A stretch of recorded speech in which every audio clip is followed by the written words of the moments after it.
Eh bien salut à tous les gamers, bienvenue sur la chaîne de la Crazy et aujourd'hui on se retrouve pour un nouvel interview d'un joueur e-sportif et nous sommes en compagnie de Talik. Salut à toi Talik, comment tu vas? Salut Nexus, bah ça va très bien, merci pour l'interview. Bah écoute, pas de soucis, plaisir partagé. Alors est-ce que tu peux nous parler un petit peu de ton passé en tant que joueur Talik? Ouais, bien sûr. Alors, je joue à Halo depuis maintenant 10 ans, je crois. Peut-être même un peu D'accord. plus même. Mais j'ai commencé les LAN qu'en 2007. Enfin, Ok. que en 2007. Mais voilà, j'ai commencé les LAN en 2007 sur Halo 2. D'accord, Euh, ok, sur la 2. Ok. ouais, sur Halo 2. Et depuis, bah, j'ai enchaîné les LAN, j'ai jamais eu de pause. Voilà, j'ai fait enfin la plupart des LAN françaises depuis. J'ai fait quelques LAN européennes sur surtout sur Halo Reach, les LAN européennes et dernièrement sur Halo d'Anniversary. Ok. Et du coup, ouais, beaucoup de LAN françaises, pas mal de podiums, plusieurs victoires et en LAN européenne, bah, depuis Halo Reach où on a fait des bons résultats quand même en LAN européenne. On a fait 4ème et 5ème, il me semble. À l'EGL et la Reflex GT sur Halo Reach. D'accord. Et dernière performance en Europe, c'était à la Gfinity avec les FaZe, donc avec Renox, Botti et Cinder. On avait fini top 3. D'accord, ok. Donc voilà, c'est. Et puis, autre que le T4, j'ai aussi pas mal joué en BTB. Oui, Avec d'accord. notamment avec les MDTF, avec les KFR, avec les classiques, il y a eu un petit passage chez Extreme aussi, enfin voilà, plusieurs équipes et où on a gagné plusieurs fois les championnats de France BTB et puis voilà, donc pas mal de petites choses depuis 2007 quand même. D'accord, ok. Et sinon, qu'est-ce qui t'a donné envie de faire de la compétition justement? Ce qui m'a donné envie, je sais pas trop, en fait j'ai eu Halo 1 il y a très longtemps, donc il y a 13 ans il me semble que c'était la sortie d'Halo 1, C'est ça? où je jouais avec des potes en fait en local quoi, en fait entre nous en écran splitté et tout, D'accord, split, et, ouais. on jouait aux roquettes et aux snipers, hein. On n'était pas là à tryhard avec des magnums et tout, enfin voilà on faisait des petits FFA à 4, Oh, c'était plutôt tranquille quoi. fun. Ouais. Et en fait, j'ai eu la Xbox avec Halo 2 quand il est sorti, le jour de la sortie, et j'ai pris le Xbox Live et en fait, je suis tombé contre des Français. Et ces Français-là, D'accord. en fait, m'ont directement orienté vers. Enfin, j'ai eu de la chance de tomber contre eux. En fait, c'est qu'ils m'ont directement orienté vers les sites qu'il fallait. C'est-à-dire que j'avais fait des petits, ils me disaient voilà, fais des petits tournois sur LGX, et des petits tournois 1v1, c'est fun et tout, j'en avais fait, j'étais tombé contre Save, je me souviens à l'époque, qui était un ancien joueur sur Halo 2, Halo 3 et tout, qui m'avait ensuite lui dit bah va sur Team Hosting, etc., qui était le site communautaire de l'époque. Mhm. Et donc du coup, bah, de fil en aiguille, bah, j'ai découvert qu'il y avait de la compétition. Et moi étant, on va dire, un grand compétiteur, parce que quand j'étais jeune, je faisais beaucoup de sport à haut niveau. D'accord. Et du coup, en fait, bah, j'ai directement accroché au fait qu'il y ait de la compétition. Et du coup, au début, je jouais un petit peu en VTB au début avec les KFR, à la création des KFR, c'est-à-dire que j'étais teammate avec KFR Boss à l'époque. Ok. Et en fait, j'ai découvert du coup le MLG via ces personnes.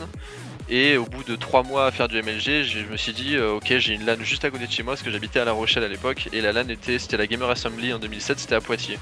Donc c'était pas D'accord. très loin, et du coup, je me suis dit, pourquoi pas essayer. Donc j'avais mis un petit message, je me souviens à l'époque, en disant, voilà, je cherche une équipe, blablabla. Et il y avait Sigma, qui joue encore, du reste, c'est un des plus vieux joueurs de la communauté, du coup, je me rends compte là. D'accord. Qui lui cherchait un joueur, du coup, bah j'ai fait la LAN avec lui. Et bah je suis tombé amoureux du truc quoi, tout simplement. C'est-à-dire que je suis arrivé, j'ai vu plein de mecs qui jouaient au même jeu que le mien, des mecs qui étaient grave forts. Je me souviens que je suis arrivé, j'ai vu directement en premier l'écran de Néophyte, j'étais sur le cul, j'étais là putain Néophyte et tout, le mec il est trop fort, enfin. J'ai découvert l'ambiance et en fait j'ai accroché direct quoi. J'ai accroché direct et bon à l'époque j'avais quel âge? J'avais 16 ans je crois, 16 ou 17 ans. D'accord. Et on va dire que bon mes parents m'ont fait confiance, tu vois, mon père m'a accompagné à ma première LAN, a vu que bah je risquais rien en fait, tout simplement, tu vois, enfin un parent qui accompagne son enfant c'est pour voir un peu comment Ouais, ça se faut passe voir. et voir Ouais, s'il ça peut marche. donc du coup voilà, il a vu que je craignais rien, que c'était plein de petits geeks qui faisaient un petit tournoi devant leur console, etc. Donc ils ont tout de suite très vite accepté le principe que j'aille en LAN, etc. Et donc du coup bah ça s'est fait assez facilement et puis voilà, je D'accord, pense ok. j'ai résumé, enfin D'accord, si on ok. peut appeler ça un résumé. Ouais. Et sinon, alors, tu nous parlais un peu de la MLG et pour en venir un petit peu au niveau du BTB, tu peux nous en dire un peu plus sur ce que tu as pu parcourir aussi, un peu sur le BTB? Ouais, alors le BTB, en fait, j'ai commencé sur Halo 3, le BTB. D'accord. C'est-à-dire qu'en fait, il y avait eu une première saison à laquelle j'avais pas participé parce que j'étais à fond dans le MLG. C'était mon époque vraiment où j'étais à fond sur le MLG sur Halo 3. Mais je savais que ça se passait parce que bah voilà, j'avais été KFR au tout début. Je savais à l'époque, si j'ai KFR, on en parlait. Voilà, il y a un truc qui va se créer, du 8 contre 8, etc. Mais j'étais parti de KFR, donc du coup j'avais plus trop suivi l'histoire. Mais en gros, il y a eu la première saison LOBTB et je me souviens que je savais que ça existait. J'hésitais un peu à en faire et puis j'étais tombé sur les vidéos, les weekly updates à l'époque, qui étaient les résumés des matchs de la semaine, qui étaient super bien réalisés, qui étaient super attrayantes, qui donnaient vachement envie de faire partie du truc parce qu'en fait au final c'était ce qui était proposé de plus pro et qui exposait les équipes, qui exposait un peu les actions des joueurs, qui montrait les résumés des matchs. Enfin, c'était vraiment un truc qu'on n'avait pas sur Halo en France à l'époque en MLG, tu vois, et qui a été développé en BTB. Je me suis dit, et il y avait beaucoup de joueurs MLG du coup qui critiquaient les joueurs BTB, comme quoi les mecs ils avaient voilà un circuit, une compétition et tout, mais que c'était des noobs. Et moi je me suis dit en fait au final moi j'aime Halo 3, j'ai envie d'y jouer au maximum et tout, et je me suis dit pourquoi pas faire du BTB. J'ai réussi à, on va dire, à voir l'attrait compétitif là-dedans, tu vois. D'accord, ok. Du coup en fait je crois que j'ai été le premier joueur MLG à faire du BTB sur Halo Ok. 3 à l'époque. J'étais rentré chez MDTF directement, qui étaient les anciens MGK, qui étaient les champions de France en titre à l'époque, quoi. C'est-à-dire que D'accord. bon, j'ai eu de la chance, c'est que on va dire que ma réputation de MLG m'a permis de passer directement dans la meilleure équipe BTB et de du coup faire le premier championnat dans de bonnes conditions, avec des bons joueurs et tout, qui étaient tous super cool. C'était une ambiance complètement différente du MLG. Moi j'ai vachement apprécié tous les tournois BTB que j'ai fait, toutes les équipes BTB que j'ai eues. C'était vraiment genre des bons moments, quoi. C'était un bon truc, c'était super cool. Et je regrette pas du tout d'avoir fait le premier pas, on va dire, de me diriger un peu vers le BTB, quoi. Du coup, voilà, du coup j'ai vachement accroché, et pareil, au même titre que le MLG, j'ai pas loupé un seul événement BTB, du coup, enfin il y en a que un par an, donc faut pas le louper normalement. D'accord, ouais. Mais du coup voilà, j'ai participé à tous les événements depuis, et puis c'était tous des super événements c'était vraiment super bien, super bonne ambiance, toujours bien organisé et tout. Du coup j'ai joué avec MDTF, on a gagné. L'année d'après, je crois, c'était avec Xtreme, la première saison de la Reach, nous avons perdu contre les KFR en finale, c'était très serré, c'est joué à quelques kills dans les dernières secondes. L'année d'après, on a joué pour Classic, on avait gagné pour la deuxième saison Reach. Première saison Low 4, on avait perdu encore une fois contre les KFR, et dernière saison Low 4, on avait gagné avec Classic encore une fois, enfin avec DGA Classic. D'accord. Voilà, donc pas mal de participation, j'ai eu 3 victoires sur 5 participations, je crois. Ok. Voilà, le ratio est pas trop mal, ça va. D'accord, bah c'est intéressant, disons tout ça. Ouais, ouais. Et sinon, tu peux nous dire, alors, quel type de structure t'as fréquenté durant ton parcours? Peut-être qu'il existe encore ou peut-être qu'il n'existe plus, hein, ça va. Ouais, alors donc ma première structure entre guillemets, parce que c'était pas vraiment une structure à l'époque quand même, c'était KFR, enfin on va dire c'est mon premier tag de team. D'accord. KFR, après quand j'étais passé sur Halo 3, bon c'était pas vraiment, au début c'était des petites équipes comme ça entre nous, etc. Mais pas vraiment de structure. La seule structure sur laquelle je suis rentré sur Halo 3, il y en a deux je crois. Je suis rentré chez GNS pendant un moment. Donc Ok. les Genesis qui après étaient partis, qui sont revenus il y a pas très longtemps du reste. Chez Genesis avec Jidan Kevin Oishub à l'époque. J'ai fait un passage éclair, je crois, chez Synergy. D'accord, ok. Et donc qui était pas c'était pas des grosses structures à l'époque. De toute façon, voilà, c'était l'époque, on va dire, où je commençais à on va dire gagner, à faire des bons résultats en LAN française, etc. Donc forcément tu rentres un peu dans la structure, mais c'est pas encore le top du top, quoi. Je pense que dans les anciennes structures que j'ai faites, l'apogée, on va dire un peu, c'était du moment parce que c'était la meilleure structure actuelle. C'est au tout début de Reach, j'étais rentré chez Mythix. Ouais. Donc Mythix c'était un peu le monstre console de l'époque, quoi. À l'époque, t'avais tous les meilleurs joueurs code, Gotaga, Lohan, etc., qui étaient là-bas, qui gagnaient tout, qui avaient gagné des trucs en Angleterre, etc. Donc voilà, ça c'était vraiment cool de passer par chez eux, quoi. Enfin, moi je pourrais dire que je suis passé par chez eux, quoi. C'était sympa. Ok. Et, euh, et ensuite, je suis resté pendant un moment Attends, j'ai réfléchi parce que là tu me fais revenir à des souvenirs assez lointains. Ah, ça fait loin, c'est sûr. Ça fait un peu un moment. Après j'ai fait quoi? J'ai fait des passages dans des petites... Je suis retourné chez KFR je crois. Avec avec Blackout, etc. sur Reach. D'accord, Je suis ok. retourné chez KFR. Avec lesquels on a participé à la Reflex, etc. à quelques LAN FR sous le tag KFR. Donc c'était cool, la relation avec Boss était pas toujours au top parce qu'on a eu des petits différends parce que voilà moi j'étais toujours un peu en face de lui côté BTB et qu'il y avait une petite rivalité à cause de ça, mais il n'y a jamais eu de... Enfin voilà, ça allait. Ensuite on est parti chez Classic. Ok. À l'époque c'était deuxième période de Reach on va dire. On est parti chez Classic qui était, c'était pas vraiment une structure, c'était pas énorme comme structure, mais il y avait des bonnes ambitions, il y avait des choses propres qui se faisaient, et on va dire que l'équipe qui gérait Classic, c'était des personnes avec qui j'étais proche, donc c'était facile, on va dire le contact était facile et c'était cool, on va dire c'était une bonne période. Ouais. Et en plus c'était la structure qui, on va dire, où jouait mon équipe BTB aussi, donc ça Ok, faisait une d'accord. pierre de coups, donc voilà c'était plutôt cool. Et ensuite nous sommes partis de Classic pour aller chez Epsilon. Ah D'accord. oui, tu m'as demandé de parler des structures, donc là il fallait s'attendre à une longue liste, hein. Mais Ouais, ouais. donc après on a fait un petit passage chez Epsilon entre fin d'Halo Reach, début Halo 4. D'accord, ok. Donc Epsilon c'était les prémices on va dire de Vitality en fait. C'est-à-dire qu'en gros les personnes qui géraient Epsilon, c'était Epsilon avec un Y, je précise, pas Epsilon qu'on connaît avec un I aujourd'hui. Ah oui, d'accord, ok. C'était Epsilon avec un Y, c'est-à-dire c'était les personnes, c'était Neo qui gérait ça, donc Neo qui ensuite a fait Vitality. Ok, ouais, d'accord, qui est chez Vitality, ouais. Voilà, donc c'est Neo qui avait fait cette structure à l'époque et donc on était rentré avec lui chez Epsilon. Malheureusement l'équipe s'était dissoute très peu de temps après. Parce que c'était Halo 4, que le jeu nous plaisait pas, que on avait perdu un peu la flamme qu'on avait avant parce qu'on avait quand même tenu 2 ans ensemble en roster. Ok. Et donc du coup ça faisait un moment qu'on était ensemble, donc on avait plus trop la petite flamme, surtout que Halo 4 nous décevait beaucoup. Donc voilà, la team avait split, on n'avait pas joué pendant un moment, après on avait repris à jouer avec Cinder. Je crois pas qu'on était entré dans une structure. Vous avez joué en T4 comme ça. On jouait dans T4 ensemble, on était dans un petit Ouais. truc, mais pas grand chose. De toute façon, voilà, ils nous avaient pas. Enfin, rien de notable, on va dire. D'accord. Et ensuite, sur Halo Anniversary, quand même, un truc assez notable qui était assez nouveau, on va dire, pour les équivalents, on était rentré chez FaZe.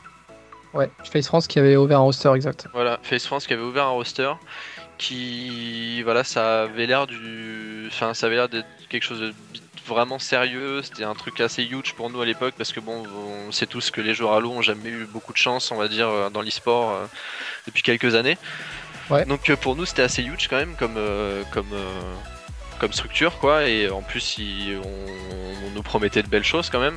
Et au final ça s'est mal passé dans le T4. Au sein du T4, il y a eu quelques embrouilles, voilà, il y a eu quelques trucs qui ont été étalés sur Twitter, mais bon, j'ai essayé de faire l'impasse sur beaucoup de choses, il y a eu beaucoup de critiques, beaucoup de personnes qui ont parlé sans savoir, etc., sans savoir ce qui s'était passé en vrai.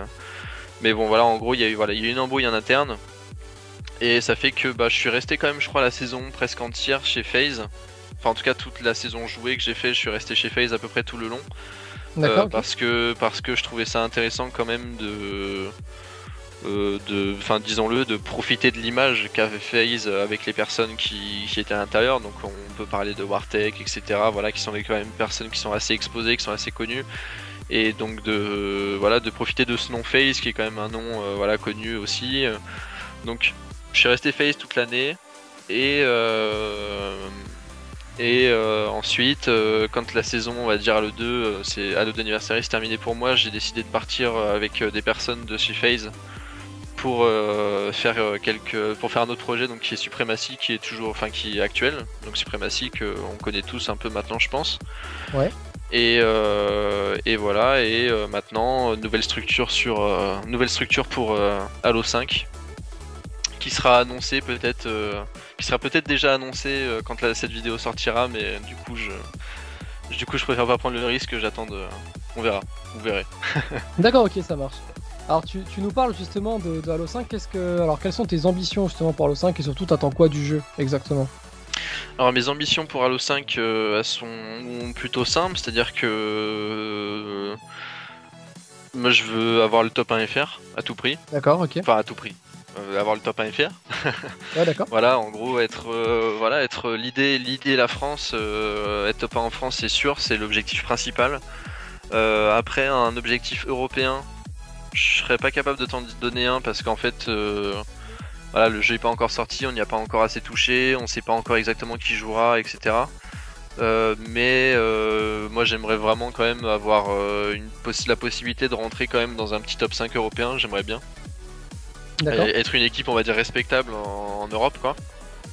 Et top 5, enfin je dis top 5, j'aimerais faire mieux mais voilà, j'aimerais quand même au minimum avoir une équipe qui a la capacité de faire un top 5 en Europe.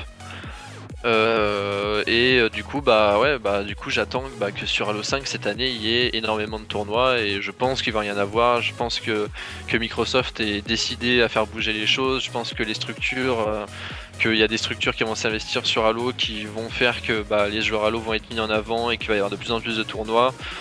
Je suis assez confiant pour cette année, vraiment. Pour me renseigner un petit peu par-ci par-là, je suis assez confiant, je pense qu'il va y avoir des belles choses qui vont se faire.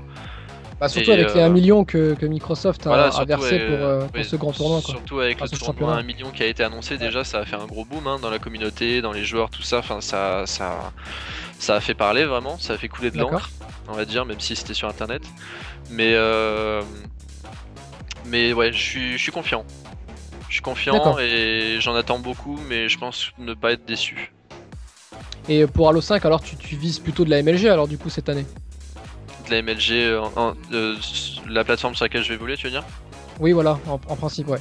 Je vise la MLG en priorité parce que vis-à-vis de la structure avec laquelle on a signé, vis-à-vis de ce qui va se passer, etc.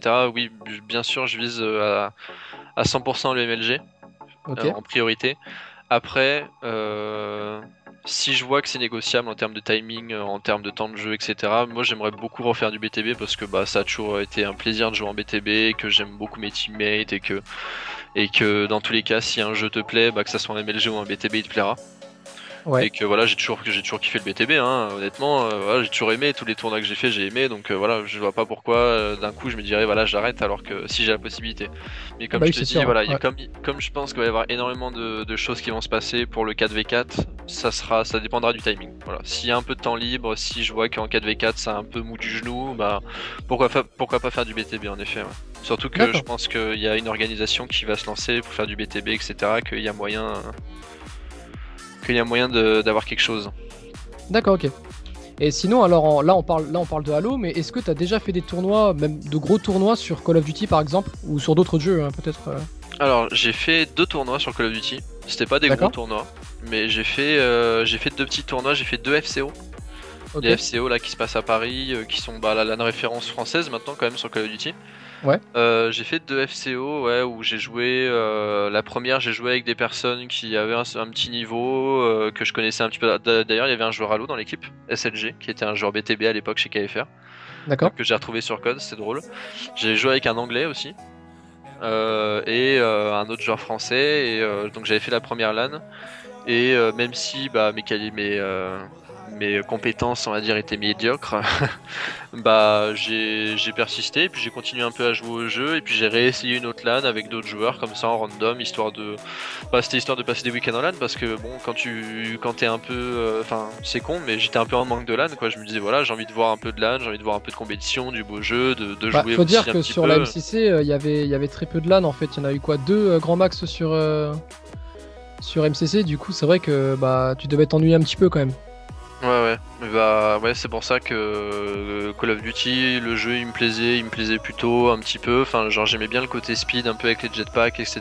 D'accord, ça sortait un peu c'était pas un Call of Duty classique, du coup voilà j'ai un petit peu accroché et je me suis dit pourquoi pas essayer un peu LAN quoi.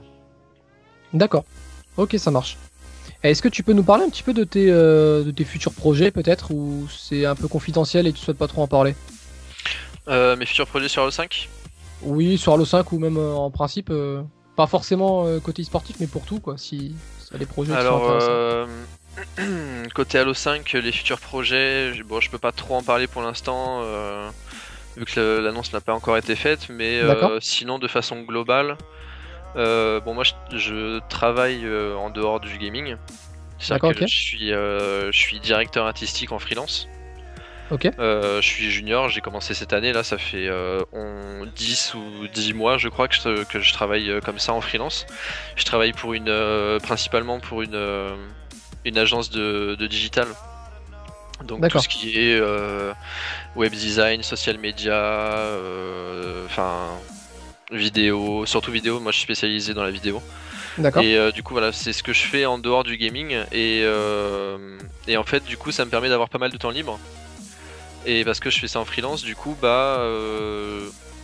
j'ai envie de me donner, on va dire, quelques mois pour essayer de me consacrer à Halo et faire beaucoup de streams, faire le plus d'événements possible, faire le plus de contenu possible en fait pendant quelques mois, voir si la sauce prend en fait, tout simplement, si le jeu prend, si tout prend et par rapport à la structure dans laquelle nous rentrons, en plus ça peut être que du bon parce que il faut en parler un moment, mais on va dire qu'il y a des avantages lucratifs surtout. D'accord, ok. À faire, surtout, il y a des avantages lucratifs à faire ça. Du coup, moi j'aimerais essayer de me donner plusieurs mois pour voir si c'est une possibilité, si c'est quelque chose qui est envisageable, on va dire, de ne faire que ça à plein temps. De peut-être pas pouvoir en vivre, mais pouvoir avoir quelque chose derrière qui fait que tu n'es pas obligé de travailler à 100% de ton temps et que tu peux faire ça aussi à côté.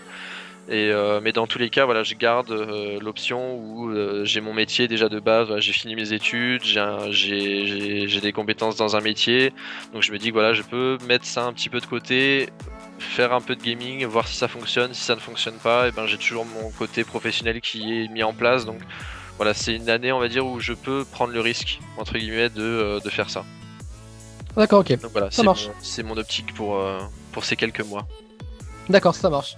Bah écoute, je te remercie Talik pour toutes ces questions, que tu as pu me répondre, tout ça, c'est bien, c'est cool en tout cas, ça fait plaisir. Ouais, de rien, merci pour l'interview.